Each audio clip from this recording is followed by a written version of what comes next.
बिस्मिल्लाहिर्रहमानिर्रहीम। मैं नसीम सादिक पार्टी से कश्मीर पे एक दफ़ा फिर जुल्म की इंतहा कर दी। 2019 के आगाज़ और फरवरी के स्टार्ट में ही जो कश्मीर पर काबज़ है भारत हुकूमत और उसकी फ़ौज ने गुंडागर्दी दहशतगर्दी की इंतहा कर दी।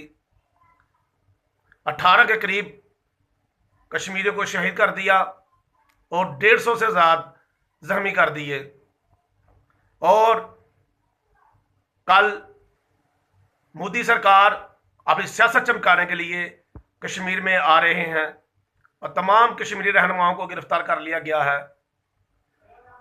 देखें, आप लोग अपने अपने जहां जहां भी हैं आप आवाज उठाएं। कश्मीर के नाम पे हम कश्मीर के साथ हैं, कश्मीरियों के साथ खड़े हैं, मगर भारत सरकार उतना जुल्म करे जितना वो बर्दाश्त कर सकती है।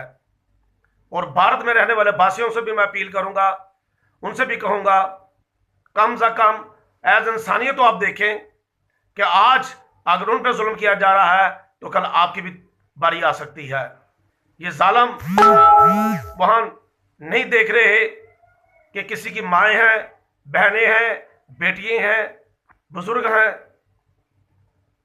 मगर फिर मैं ये कहूंगा कि जुल्म इतना करें जितना आप बर्दाश्त कर सकते हैं। कश्मीर में एक दफ़ा फिर इंडिया ने ये जो बुज़दिलाना हरकत की है, दहशतगर्दी की है, हम इसकी भरपूर मजम्मत करते हैं।